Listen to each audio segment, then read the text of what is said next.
어, 여러분 성경에서는 그 교회 다니는 모든 사람들을 성도라고 하지 않습니다. 여러분 꼭 명심하셔야 돼요. 성도는 교회 안에 있는 자 중에서 생명을 갖지 못한 자로 이 땅에 왔다는 것을 정확하게 자각을 하고 하나님의 말씀을 진리의 생명으로 받아서 아들이 되는 자를 성도라고 합니다. 그런 자가 되면 그들은 그 하늘 안에서 그곳에 계신 하나님을 아버지라고 부를 수 있는 사람이 되는 거고, 그 이름이 거룩하게 된 자가 되는 거고, 바로 주기도문에서 말씀하시는 것처럼 땅에서 이루어진 하늘의 뜻이다, 이렇게 말씀을 합니다. 그럼 그렇게 되기 위해서는 무엇이 필요하냐? 교회 다니고 있는 모든 사람들에게 그게 반드시 필요한데, 그걸 통해서 아까 말씀드렸던 그런 사람이 되는 것이기 때문에 하나님을 아버지라고 부를 수 있는 성도가 되기 위해서 반드시 필요한 게 있는데, 그게 바로 양식이에요. 그래서 한번 따라서 해보셨으면 좋겠습니다. 나는 일용할 양식을 지금 가지고 있는가? 예, 이거는 굉장히 여러분들이 교회를 다니고 있으면서 여러분들이 가져야 될 굉장히 중요한 정체성 중에서 하나이거든요. 왜냐하면 바로 그 양식을 먹음으로 인해서 우리가 하나님의 아들이 되는 거고, 세상에서 이름이 깨끗하게 될 수 있는 거고, 하늘의 뜻이 이루어지는 땅이 되는 것이기 때문에 그렇습니다. 지금 말씀드렸던 이런 것들을 자각한 사람들은 그럼 그 양식을 저에게 주세요라고 기도를 할 거 아니겠습니까? 그럼 그 사람들이 기도를 하게 될 때 그 사람들이 반드시 거치게 되는 과정이 있는데, 그것이 바로 굶주림이라는 거예요. 굶주림. 죽을 수밖에 없는 굶주림을 맛보지 못한 사람들은 절대로 먹을 것을 구하지 않겠잖아요. 그게 아담의 자존심이고, 스스로 하나님이 되었다고 스스로 속으면서 살아가는 죄인된 자들이 가지고 있는 속성입니다. 그래서 주님은 줄인 자가 복이 있다고 말씀을 하시는 이유가 바로 거기에 있어요. 누가복음 6장 21절 말씀입니다. 지금 줄인 자는 복이 있나니 너희가 배부름을 얻을 것이며. 이 말씀에서 여러분이 주목해야 될 단어는 지금이라는 단어예요. 주님은 지금 여기에서 줄인 자가 복이 있다고 말씀하시거든요. 지금이라는 거예요. 지금이라는 말은 근알이나 아니면 그때의 반대적 개념인 크로노스의 시간을 말하는 거예요. 크로노스의 시간이라는 것은 시계처럼 일정하게 돌아가는 객관적이고 연대기적인 세상의 시간을 말하는 거죠. 여기서 굶주림이라고 하는 자들이 하나님이 주시는 떡을 먹고 배부르게 될 것이라는 겁니다. 언제요? 지금이에요. 여러분이 잘 아시는 것처럼 하나님은 의도적으로 애굽에서 건져내온 당신의 백성들을 광야에서 일부러 하나님의 뜻 가운데 굶주리게 하시고 목마르게 하셨다고 성경은 말씀합니다. 신명기 8장 2절 3절 말씀이에요. 내 하나님 여호와께서 이 40년 동안에 내게 광야 길을 걷게 하신 것을 기억하라. 이는 너를 낮추시며 너를 시험하사 내 마음이 어떠한지 그 명령을 지키는지 지키지 않는지 알려 하심이라. 너를 낮추시며 너를 줄이게 하시며 또 너도 알지 못하며 내 조상들도 알지 못하던 만나를 내게 먹이시면 사는 것이 아니요 여호와의 입에서 나오는 모든 말씀으로 사는 줄을 내가 알게 하려 하심이니라. 예, 여러분들 잘 아시다시피 애굽에서 이스라엘 백성들을 하나님의 주권적인 권능으로 꼬집어내시죠. 그리고 홍해를 건너서 어디로 그들을 인도를 하시냐면 광야예요. 근데 광야는 여러분들이 잘 아시는 것처럼 풀 한 폭이 없는, 물 한 모금이 없는 그런 땅입니다. 그런 곳으로 하나님께서 불러내신 이유가 사람은 떡으로만 사는 것이 아니라 여호와의 입에서 나오는 모든 말씀으로 사는 것임을 알게 하시려고 일부러 그렇게 하셨다는 겁니다. 그러한 하나님이 계산된 기근은 아모스에서 설명을 하고 있어요. 아모스 8장 11절 말씀입니다. 주 여호와의 말씀이니라. 보라 날이 이를지라 내가 기근을 땅에 보내리니 양식이 없어 주림이 아니며 물이 없어 바람이 아니요 여호와의 말씀을 듣지 못한 기갈이라. 예, 이 역사의 기갈. 그러니까 다시 말하면 여러분의 삶 가운데 여러분들이 경험하는 기갈은 육신의 기갈이 아니라 말씀에 대한 기갈이라는 거죠. 그렇다면 성도는 이 광야 인생길에서 하나님의 말씀에 굶주려야 하는 것이 성도인 거죠. 성경은 그것을 의라고 표현합니다. 그러니까 다시 말하면 말씀으로 말미암는 기근을 겪는 사람들을 의라고 표현하는 거예요. 마태복음 5장 6절 말씀입니다. 의에 줄이고 목마른 자는 복이 있나니 그들이 배부를 것이며. 예, 줄이긴 줄이는데 뭘로 인해서 줄이냐면 말씀으로 말미암는 기근을 겪는 자들을 의에 줄인 자들이다 이렇게 표현을 하는 거죠. 예, 그들은 복이 있다는 거예요. 그리고 그들이 배부를 것이라는 거죠. 이렇게 성도는 하나님의 말씀에 굶주리고 하나님의 말씀에 목말라야 하는 자들이 성도라 이렇게 말씀하십니다. 그러니까 여러분들이 잘 보셔야 되는 것은 하나님은 이 역사의 굶주림을 말씀에 대한 굶주림이라 말씀하시고 그 말씀을 의라고 말씀하시는 겁니다. 그렇다면 이 역사가 내오는 다른 양식들은 전부 다 뭐라고 표현할 수가 있죠? 의의 반대, 불의라고 표현합니다. 이 역사가 내오는, 다시 말하면 이 세상에서 우리가 오감으로 말미암는 그 감각으로 얻을 수 있는 모든 다른 양식들을 불의라 이렇게 말씀하시는 거죠. 다른 말로 표현하면 성경에서 그것을 죄라 이렇게 말씀하시는 겁니다. 그래서 지난 시간에 말씀드린 것처럼 노아의 시대에 세상의 양식만을 먹고 살던 사람들이 우리가 생각하는 이 세상살이로 보는 관점에서 보면 그들이 잘못한 게 없죠. 먹고 마시고 시집가고 장가갔어요. 그거는 하나님께서 이 땅에 우리를 창조해 놓으시고 우리 보고 그렇게 생육하고 번성하면서 살아라 라고 하시면서 주신 방편이었거든요. 그게 근데 죄였기 때문에 모두 다 물에 빠져 죽게 됐다는 거예요. 따라서 성도는 이러한 인간 세상의 악함과 공허와 추함과 어두움의 해결책은 바로 하나님의 말씀, 다시 말하면 하나님이 사랑과 은혜밖에 없다는 것을 알고 그것을 구하는 자로 살아야 한다는 것을 말씀하고 있는 겁니다. 그런데 그것은 진리의 영, 다시 말하면 성령의 간섭하심 속에 들어간 사람들에게서만 나올 수 있는 반응이고 추구예요. 성령의 간섭하심이 없는 자들은 그것을 추구할 수도 없고 알 수도 없는 겁니다. 성령의 간섭하심 속에 있지 않은 보편적 아담들은 이 역사와 인생의 배고픔을 다른 것으로 채우려고 열심히 노력을 하죠. 도덕과 윤리 그리고 또 여러 가지 삶의 발전, 성숙, 번영, 평등과 평화 이런 것들로 그 갈증을 해소하려고 역사와 인생의 배고픔을 채우려고 애를 씁니다. 성경은 그러한 보편적 아담들의 시도와 추구를 뭉뚱그려서 율법 또는 행위라고 하고 그것을 죄라고 말씀하는 겁니다.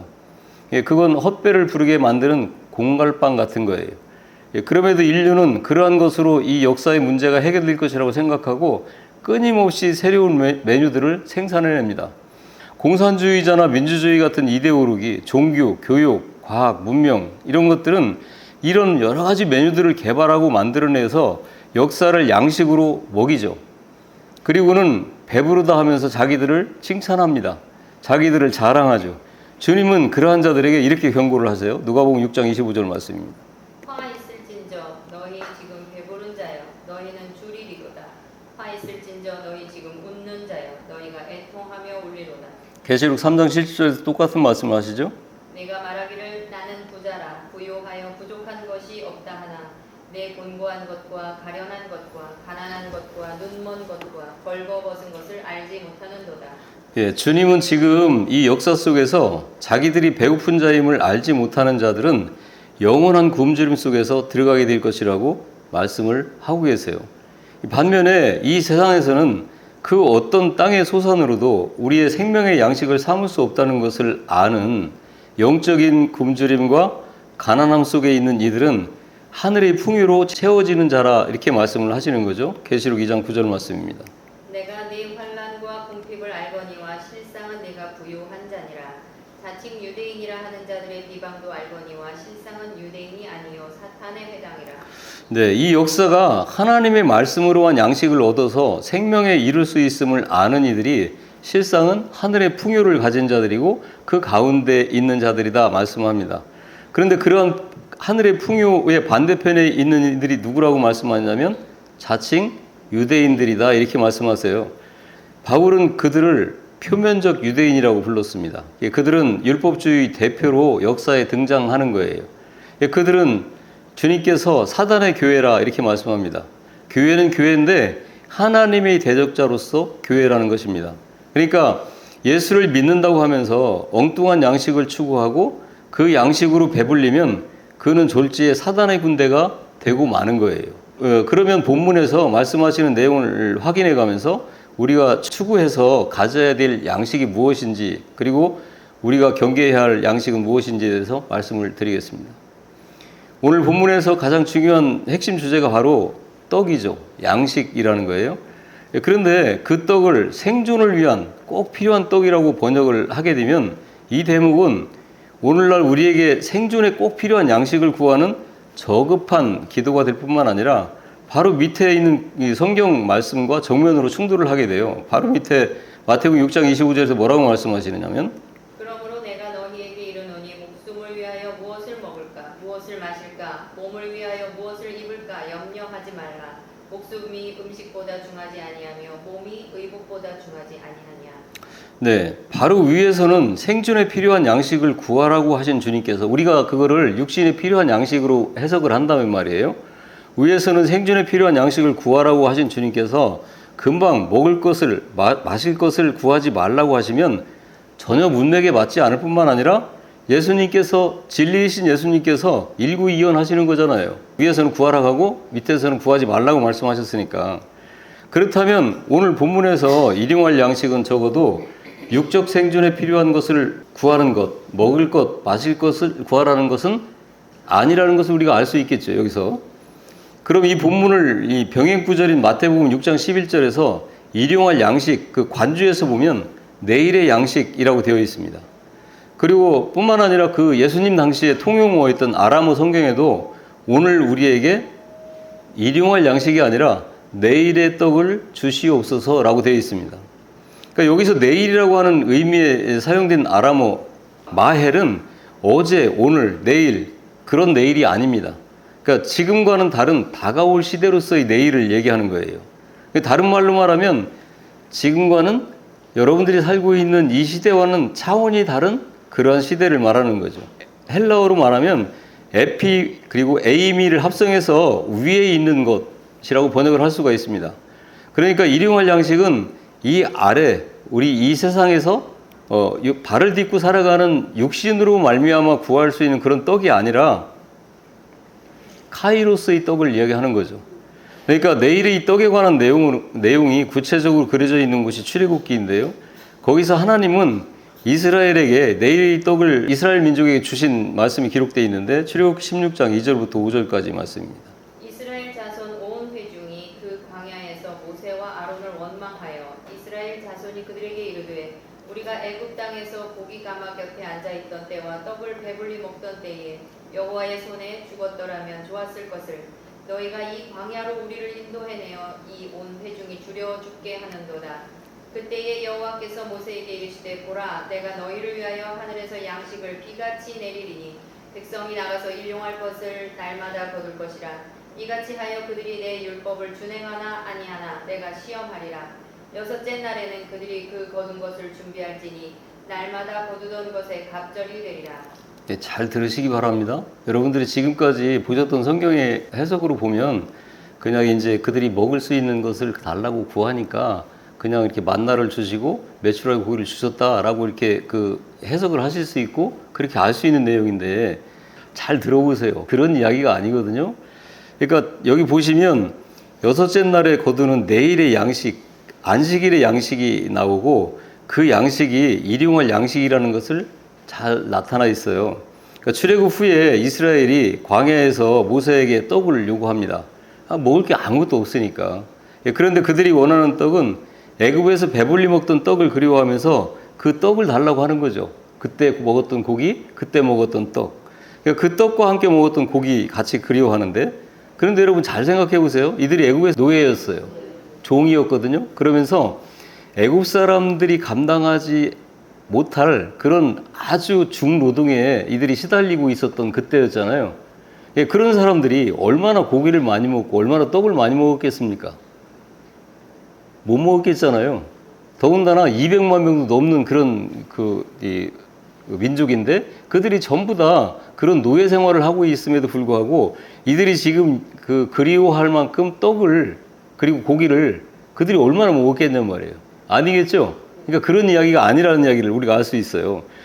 그러니까 이 2절에서 보면 우리가 애굽 땅에서 고기 가마 곁에 있던 때와 떡을 배불리 먹던 때라고 이렇게 표현을 했는데 그게 언제냐면 바로 출애굽하기 전날에 양을 잡아가지고 다 한 사람에 하나씩 양을 잡아서 먹었죠. 예, 그때를 얘기하는 거예요. 그러니까 그 종살이 할 때를 얘기하는 게 아니라 그때를 이야기하는 거죠. 그러니까 6월절에 어린 양을 사람 수대로 잡아가지고 뼈는 꺾지 않고 고기는 전부 먹었어요. 그리고 그 고기와 함께 먹은 무교병이 있어요. 그러니까 6월절 전날에 그 양을 잡아가지고 그렇게 고기를 먹고 그 다음 날부터 절기가 6월절을 지나도 6월절은 하루예요. 그 다음에 절기가 6월절이 쭉 일주일간 진행되는 게 아니라 그 다음 날부터 일주일간은 무교절이에요. 그러니까 무교절이라는 건 무슨 이야기냐면 무교병, 누룩이 들어있지 않은 뭘 먹는 거예요? 떡을 먹는 거예요. 그러니까 지금 이스라엘 사람들이 먹을 것이 없어 죽게 됐다라고 하면서 회상하는 것이 그 노예 생활하면서 내내 살았던 그 삶을 회상하는 것이 아니라 6월절 날 바로 전에 그들이 먹었던 빵을 지금 이야기하는 겁니다. 그거는 그러면 누구를 상징하고 있을까요? 그것이 빵과 양은 예수 그리스도를 상징하는 거예요. 그런데 그것을 육신의 떡과 고기로 받아 먹으면 그게 곧 죽음의 고기, 죽음의 떡이 되는 거라는 거예요. 잘 들으셔야 됩니다. 똑같은 양고기예요. 똑같은 떡이거든요. 여러분, 우리 성경에는 떡이라고 번역되어 있지만 실제는 빵을 얘기하는 거예요. 빵. 그들은 쌀을 주식으로 삼지 않거든요. 밀가루를 주식으로 삼는 사람들이에요.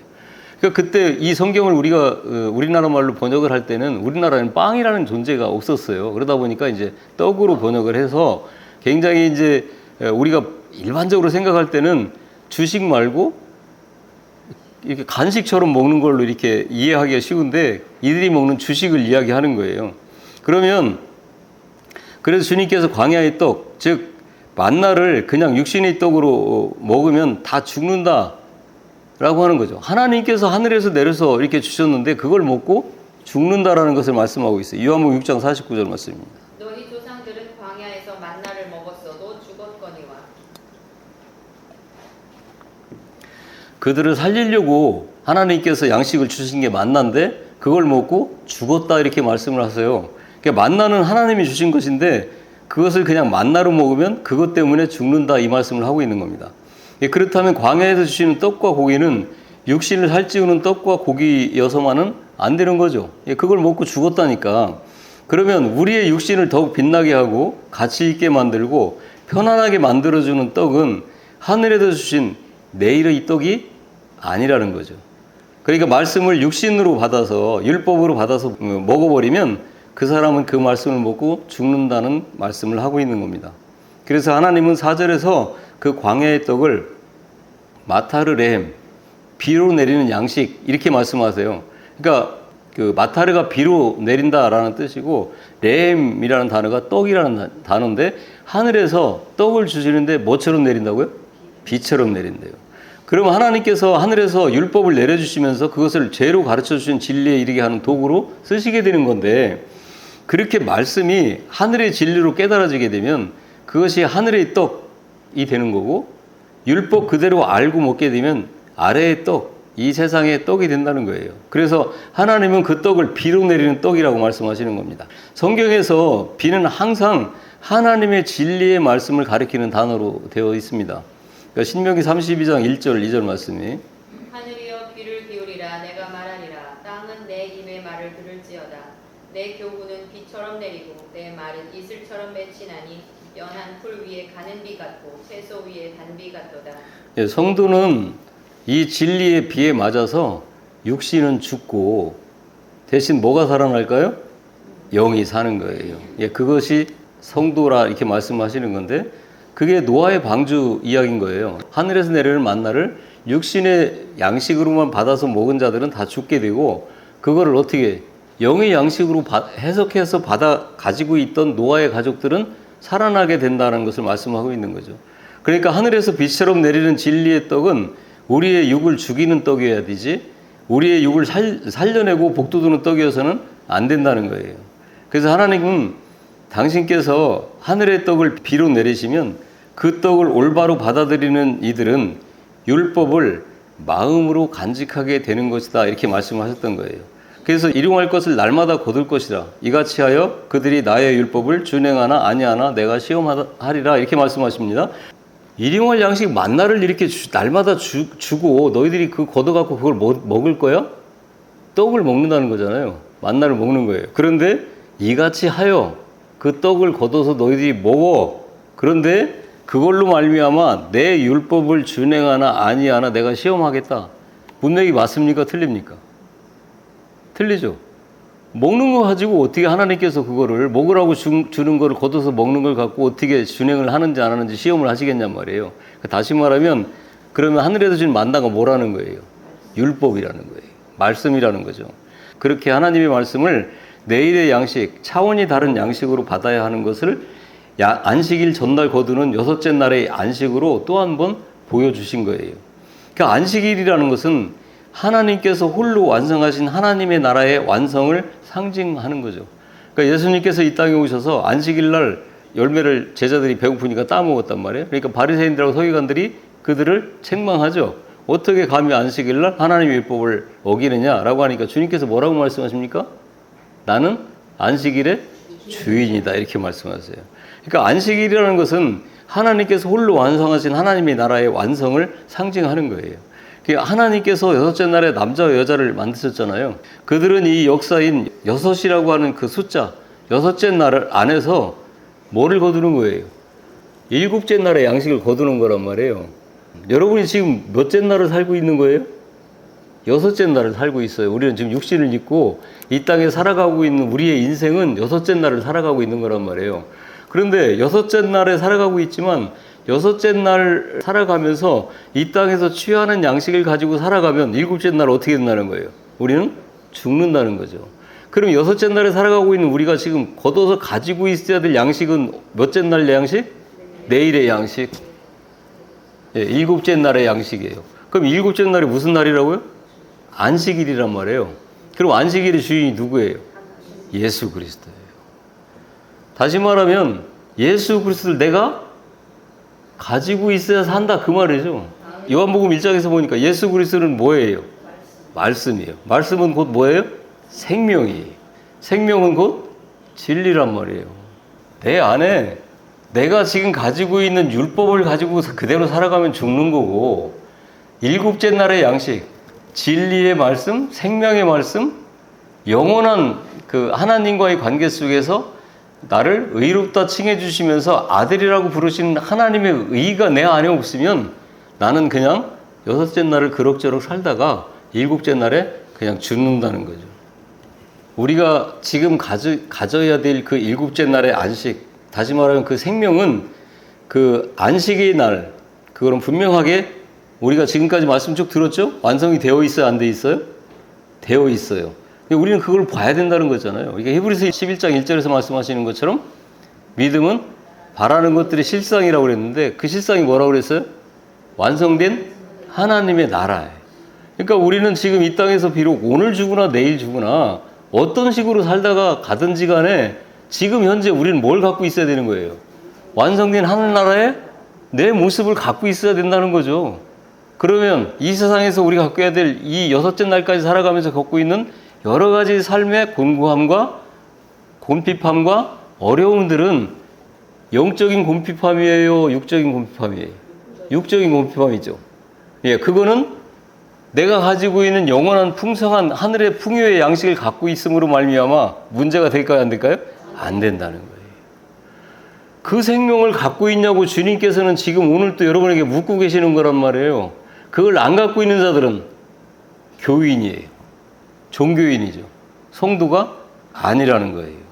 그래서 세상에 속한 육신을 가지고 살고 있지만 이렇게 하늘의 양식을 생명으로 받은 자들, 다시 말하면 성도들은 이 땅에서 천국을 수요한 삶을 살게 된다는 것을 말씀하고 있습니다. 다시 말하면 이 세상에서 하늘의 양식, 진리를 가지고 바라는 것들의 실상을 가지고 이 세상에 얽매이지 않고 사는 성도가 된다는 말씀입니다. 그러나 중요한 게 있어요. 그거는 그 하늘의 양식이 별도로 우리에게 주어지는 것이 아닙니다. 어디에 담겨 있을까요? 우리가 지금 여섯째 날을 살아가고 있어요. 이 세상에. 크로노스의 시간을 살아가고 있단 말이에요. 그러면은 그 카이로스의 시간에서 하나님이 주시는 그 생명의 양식이라고 우리가 지금까지 들었잖아. 그게 어디에 담겨서 우리한테 올까요? 성경 말씀을 지금까지 여러분들이 들으셨으니까 아실 거예요. 성경책. 그게 뭐라고 그랬어요? 우리한테 하늘의 뜻을 담아서 주시는 수레라고 그랬어요. 그러니까 우리가 볼 수 있는 게 뭐예요? 육의 눈으로 볼 수 있는 거는 수레밖에 없는 거죠. 근데 보니까 그 하늘의 양식이 어디에 담겨와요? 우리 눈으로 볼 수 있는 수레에 담겨온단 말이에요. 그게 성경책이잖아요. 그러면 성경책만이 아니라 우리가 지금까지 인생을 살아가면서 겪고 있는 이 크로노스의 시간 속에서 겪고 있는 이 세상의 모든 것들, 예배당이 될 수도 있고요. 어떤 목회자와의 관계, 성도의 관계도 될 수 있고, 또 성경 말씀, 세상에서 겪을 수 있는 여러 가지 일들이 있잖아요.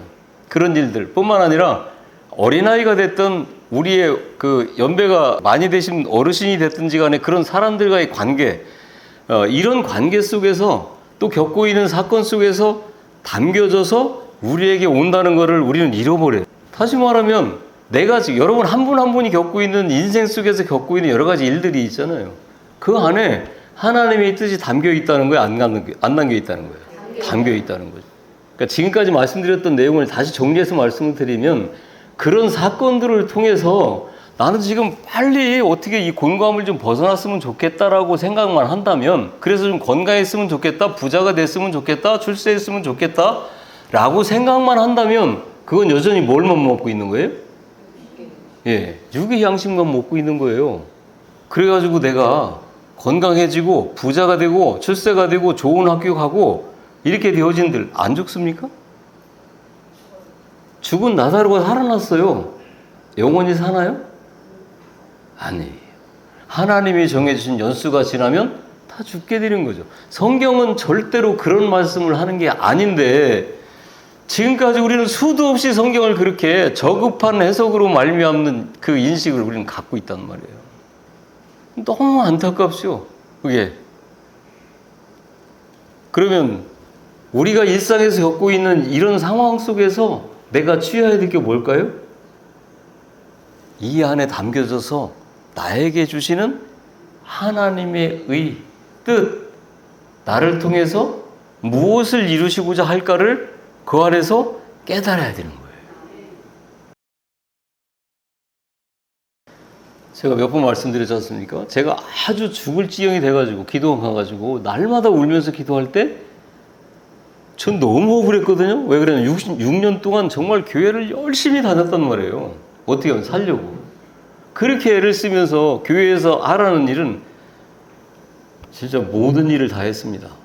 내 일을 제쳐놓고 다 했어. 그런데 또 부도가 났어요. IMF 와가지고. 그러니까 얼마나 억울하겠습니까? 근데 하나님 앞에 막 따진 거예요. 알려주셔야 내가 제대로 할 거 아니겠어요. 몰라서 만약에 하나님의 뜻에 어긋나서 내가 이런 지금 벌을 받고 있다면 얼마나 울면서 기도했는지 몰라요. 그때 하나님께서 요한복음 9장 1절부터 3절까지 말씀을 두루마기처럼 확 펼쳐주시면서 보여줬다고 말씀드렸잖아요. 그러면서 어떻게 했어요?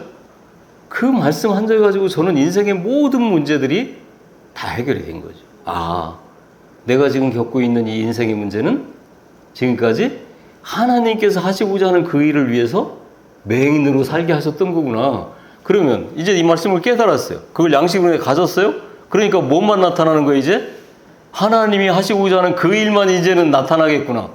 그러니 내가 지금 빈부에 처하든 풍요에 처하든 그건 문제가 안 되겠구나 해석을 갖게 된 거예요. 그때부터는 여전히 삶은 그전하고 뭐가 다를 게 있습니까? 금방 하나님께서 저 지하에서 하늘로 옮겨주시는 게 아니잖아요. 여전히 공부했어요. 어려웠어요. 근데 뭐 했어요? 마음은 풍요했습니다. 자유했습니다. 문제가 되지 않았어요. 그걸 말씀하는 거예요. 그러면 여러분들이 지금 가지고 살아가고 있는 환경 속에서 하나님이 지금 무엇을 이루시고자 하는지, 무엇을 여러분이 깨닫기를 원하시는지를 깨닫지 못하면 될까요? 안 될까요? 안 된다는 거예요, 여러분. 근데 이런 말씀들을 여러분들이 가지고 여러분의 삶을 해석을 해낼 수 있어야 되는데 그럴 수 있는 수준의 실력을 갖고 있지 못하죠. 지금까지 그렇게 해왔으니까 교회 생활을. 그건 아니라는 거예요. 그거는 가짜라는 거예요. 아직도 십자가에 달린 인간 예수를 바라만 보고 믿고 섬기고 있다면 그는 죽는 거예요. 예수님은 지금 십자가에 매달려 피 흘리면서 죽은 예수를 추앙하고 믿고 그거를 지금 추모하라는 예수가 아니란 말이에요. 그렇게 믿으면 죽는다고 말씀하고 있는 거예요. 지금 어떻게 믿으라는 거예요? 그거를 내 생명으로 가져와서 내 대신에 우리 주님께서 그렇게 피 흘려 죽으시고 나는 어떻게 했다는 거예요? 3일 후에 다시 그분의 손을 잡고 어떻게 했어요? 영원한 생명으로 부활했다는 거, 그걸 믿어야 되는 거죠. 그게 오늘 또 찬양을 할 수 있는 거예요. 경배할 수 있는 거죠. 왜냐하면 하늘의 것은 지금 땅에 직접 설명이 되어질 수 있는 게 아니에요. 만약에 하늘의 것이 직접 땅에서 설명이 되어질 수 있는 거라면 그건 하늘의 것이 아닙니다. 땅의 것이죠.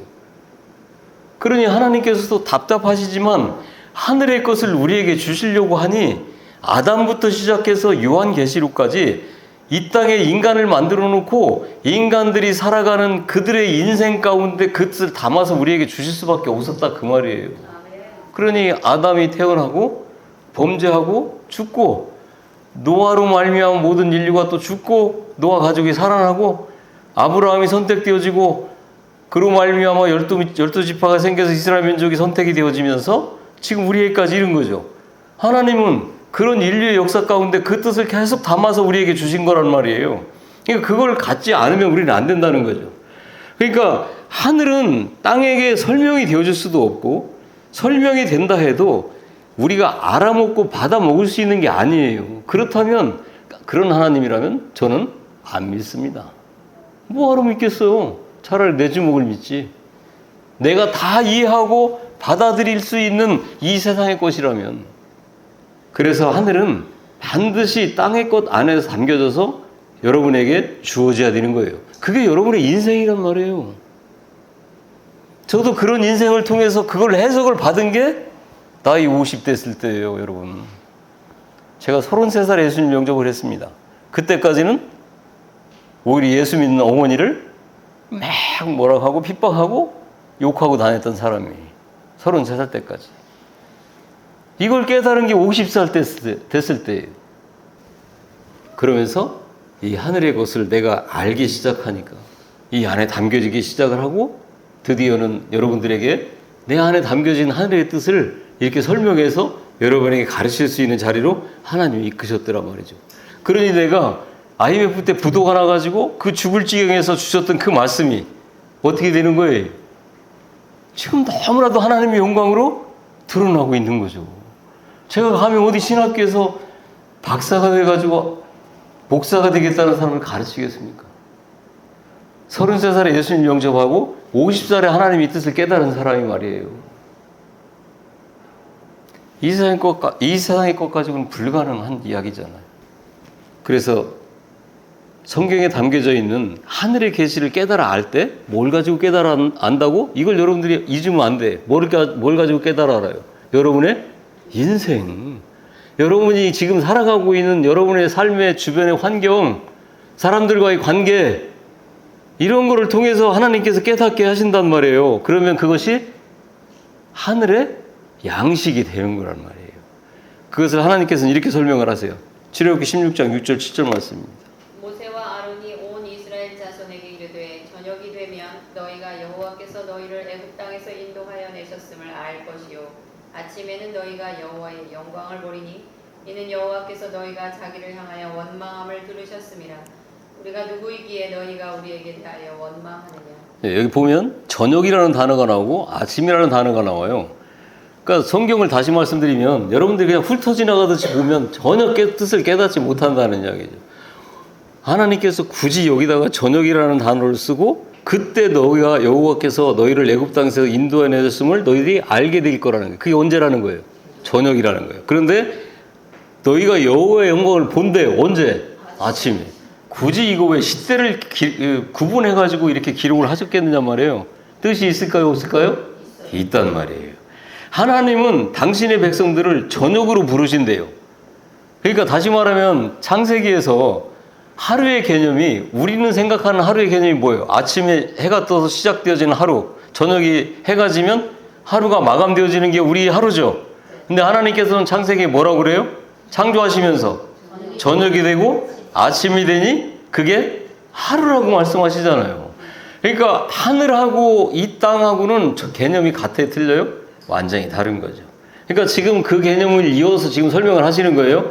저녁에 너희들을 불렀다는 거예요. 그래서 그것을 누가? 하나님께서, 여호와께서 너희들을 불러내셨다는 것을 알게 된대요. 언제? 저녁에. 그럼 저녁을 뭘 상징할까요? 여섯째 날까지를 상징하는 거예요. 그런데 그거를 통해 가지고 여호와의 영광을 보게 된다는 거예요. 언제? 아침에.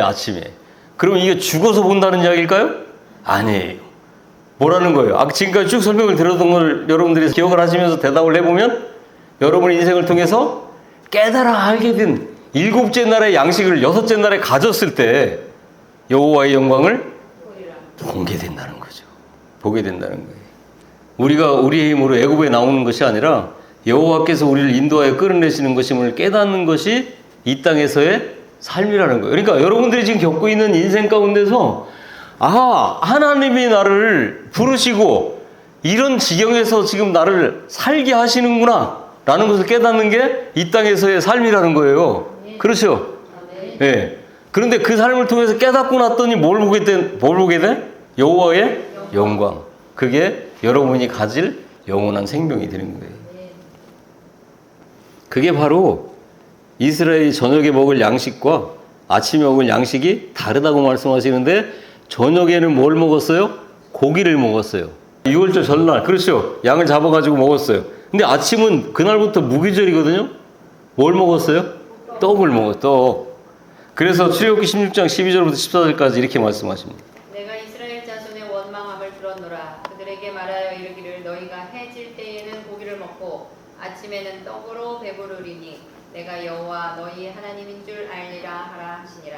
저녁에는 메추라기가 와서 진에 덮이고 아침에는 이슬이 진 주위에 있더니 그 이슬이 마른 후에 광야 지면에 작고 둥글며 서리같이 가는 것이 있는지라. 예, 여기서도 보면 해질 때가 나오고 또 아침에 또 나와요. 해질 때 먹는 고기가 따로 있고 아침에 먹는 고기가 따로 있다는 건데 해질 때 고기를 안 먹진 않잖아요. 먹어요. 그게 이 땅에서 여러분의 삶이라니까요. 그 가운데서 아침에 떡을 먹어야 된대요. 그게 뭐였어요? 여섯째 날에 거두는 안식일 날의 양식이었잖아요. 그거를 먹을 때 뭐를 한다는 거예요? 여호와 하나님인 줄을 알게 된다. 고기만 계속 먹고 있으면서 아무리 교회를 몇십 년 다니고 내가 목사고 장로고 전도사고 뭐 권사고 됐다 할지라도 뭐를 모른다는 거예요? 여호와 하나님인 줄을 알지 못한다는 거예요. 그래서 아모스에서 말씀하시는 거예요. 너희는 뭐 때문에 망한다고?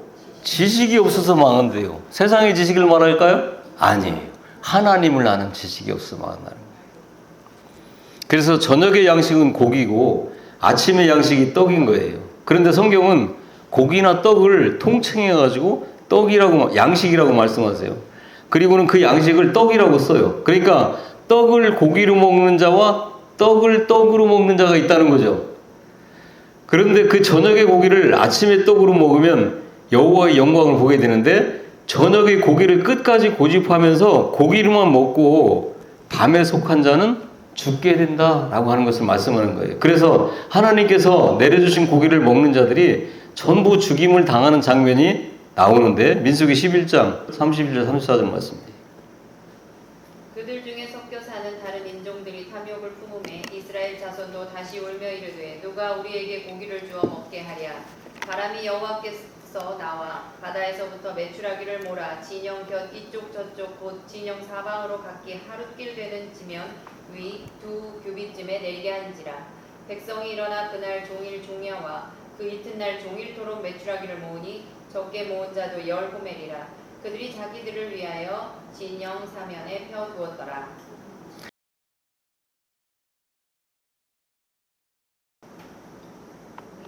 고기가 아직 이 사이에 있어 씹히기 전에 여호와께서 백성에게 대하여 진노하사 심히 큰 재앙으로 치셨으므로 그곳 이름을 기브롯 핫다디아와라 불렀으니 욕심을 낸 백성을 거기 장사함이었더라. 31절에 보면 바람이 여호와께서 나와서 바다에서부터 메추라기를 몰아 진영 곁 이쪽 저쪽 진 사방으로 각기 하룻길 되는 지면 위 두 규빗쯤에 내리게 했다. 라고 말씀하시죠. 자, 한번 보세요. 메추라기가 어디 사는 새죠? 바다에 살아요? 육지에 살아요? 예, 육지에 살잖아요. 하여튼 산에 살잖아. 들판에 살잖아요. 그런데 보니까 하나님께서 새를 어디에서부터 몰았어요? 바다에서. 예, 성경은 여러분 쉽지 않습니다. 잘 기억하셔야 돼요. 메추라기를 지금 산에 사는 새인데 어디서부터 하나님께서 몰아왔다고요? 바다에서 몰아왔대요. 성경은 고기가 바다에서 온 양식이라고 표기를 하고 있는 거예요. 그럼 바다에서 올라온 양식이 메추라기 고기라는 거예요. 그러면 지금까지 여러분 성경 공부를 통해서 아셨죠? 바다가 뭐를 상징한다고 그랬어요? 저주, 죽음 상징한다고 그랬죠? 그러면은 그 저주와 죽음이 바다에서 올라오는 새, 뭐를 가지고 있는 거예요? 저주와 죽음을 가지고 있는 거죠. 그러니까 이 죽음의 양식을 예표하는 거예요. 성령이 여호와로 성전을 파괴하러 바다로부터 오시는 것이 고기의 사건인데, 마치 출애굽 전에 밤중에 여호와께서 애굽 전역에서 사는 모든 장자를 죽이는 것과 마찬가지로 지금 메추라기를 바다에서부터 몰고 와 고기 달라고 하는 사람들에게, 육신적으로 볼 때는 먹을 수 있는 고기잖아요. 그런데 그 고기가 뭐를 품고 오는 거예요? 죽음을 품고 오는 거란 말이에요. 그리고는 그 진짜 고기로 죽여버리죠. 네, 백성들이 고기를 달라고 그래서 고기를 주셨는데 그 고기가 이에 씹혀가지고 위로 내려가기도 전에 이 사이에 껴있을 때 하나님께서는 죽여버리셨어요. 여러분, 이게 무슨 의미일까요? 도대체 고기를 달라고 그래서 고기를 주시면서 그 고기를 죽여버려요. 지금까지 말씀드렸던 것의 반복이에요. 육신으로 말미암아 여러분의 말씀을 해석해서 내 육신의 욕구를 채우고 욕신의 욕심을 채우면서 내가 가지고 있는 이 야망과 이상과 꿈과 비전을 채우는 것을 하나님의 말씀을 지렛대 삼아서 삼겠다고 하는 사람들은 그 말씀으로 인해서 죽는다는 거예요. 먹지도 못하게 하시죠. 이 사이에서 씹히기도 전에 그 고기를 입에 문 자들을 쳐서 탐욕의 무덤을 만들어 버리시죠. 그런데 이스라엘이 그리워했던 그 고깃가마의 그 고기는 그들이 출애굽하기 전날에 먹었던 양고기였어요. 그 6월절 양고기는 애굽에서 나오기 전에 먹었던 건데, 나왔으면 뭘 먹었어야 된다고요? 무교병을 먹어야, 거기서 나왔으니까 이제 그때부터는, 그래서 무교절이 이제 시작이 되어지는 거거든요. 아침에 떡을 먹어야 되는 거예요. 그러니까 더 이상의 고기는 없습니다. 그러니까 여기도 마찬가지예요. 그 죄송한 말씀인데 저를 포함해서 분명히 지금 교회 다니고 예수를 믿겠다고 지금 우리 모여 있어요. 그런데 보니까 이 중에서 성도는 더 이상 육신의 양식을 구하지 않는다는 거죠.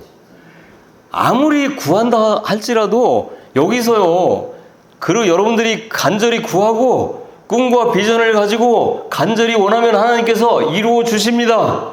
거짓말이라는 거죠. 더 이상 없습니다. 6월절날 그 고기를 먹고 나왔으면 그 다음부터는 뭐만 있어요? 떡만 있는 거예요. 떡. 하늘의 양식만 있는 거예요. 그러면 여기서는 뭐만 선포되어져야 되는 거예요? 하늘의 양식만 선포되어지는 거죠. 그러면서 그것밖에는 먹을 게 없는 거예요. 그러니까 다시 말하면 지금 교인으로 앉아있는 사람들은 계속 가짜 음식을 먹고 있는 거고, 성도라고 하면 그거를 하늘의 떡으로 먹고 있는 거다, 그 말이죠. 여전히 고기를 그리워한다는 것은 무엇을 의미하느냐? 아직도 애굽에서 나오지 못한 자들의 상태를 말하는 거예요. 그렇게 이스라엘은 여전히 죽은 제물인 유월절 제물에 묶여서 매일매일 희생 제사적 섬김으로 신앙생활을 하고 있는 거죠. 고기를 먹고 애굽에서 나왔으면 이제 광야에서 하늘의 떡인 누룩이 없는 떡, 무교병을 먹어야 되는 거예요.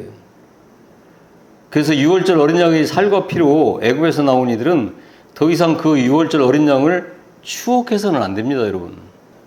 하나님께서는 여러분을 살리시기 위해서 이미 만세전부터, 창세전부터 그런 계획을 세우시고 그 계획을 이뤄가시는 일환으로, 그래서 그 죽음이 없으면 부활이 있어요, 없어요?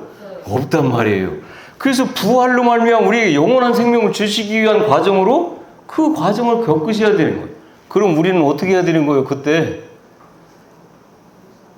그분의 고난에 동참한다는 게 무슨 의미일까요? 그분의 그 이루시고자 하는 영원한 생명을 우리에게 주시고자 하는 그 뜻 앞에 나를 드리는 거예요. 그럼 뭐만 있을까요, 거기에? 찬송과 경배와 그분의 높임과 그분의 영광만 있는 거죠. 그래서 우리는 풀이 죽어갖고 검은 양복 입고 검은 성경책 끼면서 고개 숙이고 돌아다니는 사순절이 아니라 어떻게 해야 되는 거예요? 기뻐 춤을 춰야 되는 거죠. 그게 성경에서 말씀하시는 예수인 거예요. 불쌍한 예수가 아니라. 나오긴 나왔는데 여전히 그 어린 양의 살코기를 추억하고 그 공로만 치하하고 있으면 그게 광야에서 죽음의 고기, 탐욕의 고기를 그리워하는 형국이라는 거예요. 그러면서 그것을 선이라고 우겨요. 그게 진정한 성도라고 거짓말로 가르치고 있는 거죠. 또다시 죽은 재물에게 돌아가고 그것이 최선의 선이라고 우기는 거예요. 민수기 11장 18절에서 애굽에 있을 때 우리가 좋았었다라고 하는 내용은 바로 그 좋았었다라고 하는 그 단어가 토부라는 거거든요. 하나님께서 천지를 창조하시면서 쓰셨던 단어예요. 그것이 최선인 줄 알고 있는 거예요. 속고 있는 거죠. 최선은 우리에게는 없습니다. 누구에게만 있어요? 하나님에게만 있어요. 그래서 하나님께서 다른 이민족을 들어서 우리를 훈련시키기 위해서 다른 이민족의 수십만을 죽인다 할지라도 그게 뭐예요? 악의 선이에요. 선인 거예요. 이거 대답이 여러분 금방 안 나오면 여러분 아직 하나님을 잘 모르는 거죠. 예수님이 이 땅에 오셔갖고 수많은 장자가 죽었어요. 선이 악이. 선이란 말이에요. 여러분을 영원한 생명을 갖게 하시기 위해서 지금 여러분의 환경 가운데 수많은 이유로 역사를 하고 계세요. 선의 악이 선이란 말이에요. 그래서 우리는 이제 살아있는 재물, 거룩한 산 재물로 바쳐져야 하는 것이지 내가 한켠 비껴서서 그분을 추앙하고 그분을 막 그렇게 불쌍히 여기고 긍휼히 여겨야 될 존재가 아니에요. 우리는 그렇게 유월절 고기 살만을 추억하고 있으면 그게 죽음이라는 거예요. 멸망이라는 거예요. 그래서 요한복음 6장 55절 63절 이렇게 말씀하십니다. 내 살은 참된 양식이요 내 피는 참된 음료로다. 내 살을 먹고 내 피를 마시는 자는 내 안에 거하고 나도 그의 안에 거하나니 살아계신 아버지께서 나를 보내서 내가 아버지로 말미암아 사는 것 같이 나를 먹는 그 사람도 나로 말미암아 살리라. 하늘에서 내려온 떡이니 조상들이 먹고도 죽은 그것과 같지 아니하여 이 떡을 먹는 자는 영원히 살리라. 이 말씀은 예수께서 가버나움 회당에서 가르치실 때에 하셨느니라. 제자 중 여럿이 듣고 말하되 이 말씀은 어렵도다. 누가 들을 수 있느냐 한데 예수께서 스스로 제자들이 이 말씀에 대하여 수군거리는 줄 아시고 이르시되 이 말이 너희에게 걸림이 되느냐? 그러면 너희는 인자가 이전에 있던 곳으로 올라가는 것을 본다면 어떻게 하겠느냐? 살리는 것은 영이니 육은 무익하니라. 내가 너희에게 이른 말은 영이요 생명이라. 예, 여러분들에게 이른 예수님의 말씀은 영이요 생명이래요. 육이 아니라는 거예요. 고기가 아니라는 거예요. 여러분의 육신을 살찌우는 게 아니라는 거예요. 여러분의 체면을 살리는 게 아니라는 거예요. 여러분의 양심에 맞는 여러분의 철학, 여러분의 사상, 여러분의 사고, 여러분의 지식이 아니라는 거예요. 그거는 지금 그 고기와 함께 어떻게 해야 되는 거예요? 죽고 넘어가야 되는 거예요. 그래서 뭐만 먹어야 되는 거예요? 떡만 먹어야 되는 거예요. 이런 말이 생명이요 영이라는 거예요. 그래서 예수님의 살과 피는 참된 양식이고 참된 음료라고 직접 말씀하시는 겁니다. 하늘에서 내려온 떡이래요. 그러나 제자들은 어떻게 했습니까? 알아들었어요? 못 알아들었어요? 못 알아들어요. 그러면서 이 말을 누가 알아들을 수 있겠느냐? 수군거리죠. 어떻게 주님의 살과 피를 어떻게 먹을 수 있느냐라고 하는 거예요. 그랬더니 주님께서 이렇게 말씀하십니다. 너희들은 아직도 육적인 살과 피, 육적인 떡만 생각하고 있구나. 내 말은 그런 육적인 살과 피, 떡을 말하는 게 아니야. 영에 관한 이야기를 하는 거야. 그 영, 생명이 뭐냐? 내가 너에게 이른 말이다 라고 말씀하시는 겁니다. 살과 피, 떡, 이 모든 것이 전부 진리의 말씀을 내용으로 하는 각 시대의 모형이라는 거죠. 그런데 너희들이 그렇게 여전히 내 말을 육적인 것으로 알아듣고 나의 살과 피를 육으로 이롭게 하는 떡으로만 먹으려 한다면 지금은 너희와 같이 있는데 그래서 괜찮아. 그럴 수 있어? 그런데 만일 내가 너희가 갈 수 없는 이전에 있던 곳으로 올라가 버린다면 너희는 어떻게 될 거냐? 지금 주님이 말씀하고 있는 거예요. 그래서 주님은 돌로 떡을 만들어 먹고 줄인 배를 채우라는 마귀의 시험을 받았을 때 이렇게 말씀하시죠. 마태복음 1장 4절 말씀만 보겠습니다. 예수께서 대답하여 이르시되 기록되었을 때 사람이 떡으로만 예, 하나님께서는 당신의 장자들을 40년간 줄이게 하신 것은 떡으로만 사는 게 아니라 하나님의 말씀으로 살게 하시기 위해서 광야에서 40년 동안 그렇게 하셨다고 말씀하셨죠. 주님께서 지금 이 공생애를 시작하시면서 광야로 나가셔서 40일간 금식을 하세요.